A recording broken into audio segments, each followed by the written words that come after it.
இல்லை கொஞ்சம் பத்தலை இல்லை எக்ஸ்ட்ரா இருந்துச்சுன்னா இன்னொரு 2 பிரில் சேர்த்து நீங்கள் வச்சுக்கோங்க. கம்மியாக இருந்தால் லைட்டாக ஒரு ஓரத்தில் முன்பக்கம் பிரித்து விட்டுட்டு கூட சின்னதாக கூட நீங்கள் வச்சுக்கலாம்.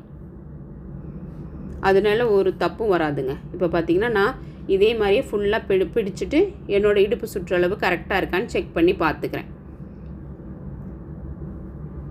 எனக்கு பார்த்திங்கன்னா ஒரு 44.5 அந்த அளவுக்கு வந்தால் போதுங்க. இப்போ பாருங்கள், எனக்கு கொஞ்சம் அந்த இடத்துல கம்மியாக இருந்த மாதிரி இருந்து நான் லைட்டாக பிரித்து விட்டுட்டேன். எனக்கு இப்போ 22 வருதுங்க.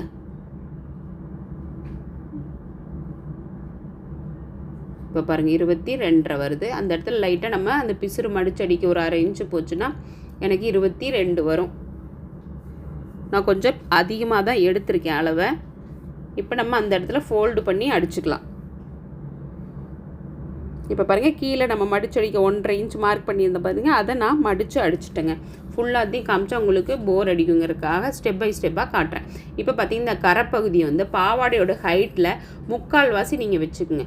3/4 வாசி வச்சுட்டு அந்த பிசுறு வந்து நம்ம கிழிச்ச பிசுறு வந்து இந்த பக்கமாக இருக்கிற மாதிரி நீங்கள் வச்சுக்கிட்டிங்கன்னா உங்களுக்கு அடிக்கும்போது ஈஸியாக இருக்கும்.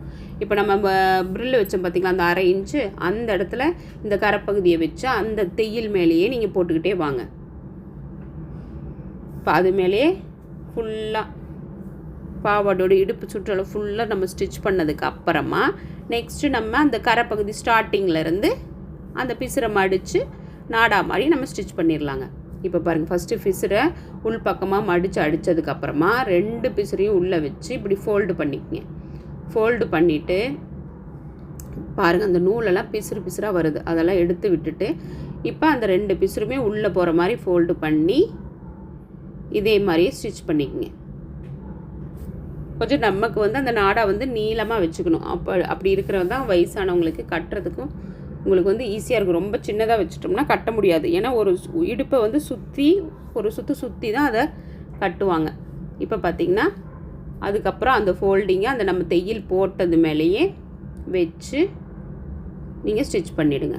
ஃபஸ்ட்டு நீங்கள் பழகணும் அப்படிங்கிறவங்க ஃபஸ்ட்டு நம்ம இது மாதிரி ஒரே நேர் தையலாக இருக்கிறத நீங்கள் போட்டு பழகுனிங்கன்னா உங்களுக்கு ஈஸியாக இருக்குங்க. நெக்ஸ்ட்டு நம்ம ப்ளவுஸுக்கு போகும்போது உங்களுக்கு இன்னும் ஈஸியாக இருக்கும். இப்போ பார்த்திங்கன்னா அதை அப்படியே ஃபோல்டு பண்ணி அந்த தையல் மேலேயே வச்சு நம்ம ஸ்டிச் பண்ணிக்கலாம். எக்ஸ்ட்ரஸாக இருக்கிற நூலெல்லாம் கட் பண்ணி எடுத்துக்கலாங்க. இப்போ பார்த்திங்கன்னா ஓப்பன் மட்டும் ஒரு 5 இன்ச்சுக்கு நான் விட்டுட்டு அந்த இடத்துல லைட்டாக நான் மடித்து ஃபஸ்ட்டே அடிச்சுட்டு அந்த பிசுறு இல்லைன்னா வெளியில் தெரியுங்கிறதுக்காக மடித்து அடிச்சுக்கிட்டேங்க. ஃபுல்லாத்தையும் காட்டினா உங்களுக்கு போர் அடிக்குங்கிறதுக்காக தான். இப்போ பாருங்கள், அதிலேருந்து ஒரு 5 இன்ச்சுக்கு மடித்து அடித்தது போக இப்போ சைடு ஜாயின் பண்ணிக்கலாம். இதையும் சைடு ஜாயின் பண்ணிவிட்டு நீங்கள் அந்த மடித்து அடிச்சுக்குங்க. இப்போ பாருங்கள், சைடு ஜாயின் பண்ணியாச்சு. அதுக்கப்புறமா இது மாதிரி ஃபோல்டு பண்ணி அடிச்சுக்குங்க. அப்போ தான் நமக்கு வந்து நீட்டாக இருக்கும். இப்போ பாருங்கள், அப்படியே அடிக்கலாம். இப்படி நம்ம லுங்கி மூட்டுற மாதிரியே நீங்கள் இது மாதிரி அடிச்சுக்கிட்டிங்கன்னா அந்த இது வந்து உங்களுக்கு ஃபினிஷிங்காக இருக்கும். இல்லைன்னா அது கொஞ்சம் அடித்தது வந்து கொஞ்சம் தூக்கிட்டு இருக்க மாதிரி கூட இருக்கும். இது மாதிரி நீங்கள் வச்சு 2ஆக பிரித்து வச்சு தையல் போட்டிங்கன்னா நல்லா நீட்டாக இருக்குங்க. பிடிச்சிருந்தால் லைக் பண்ணுங்கள், டவுட் இருந்தால் கமெண்ட் பண்ணுங்கள். பாய்.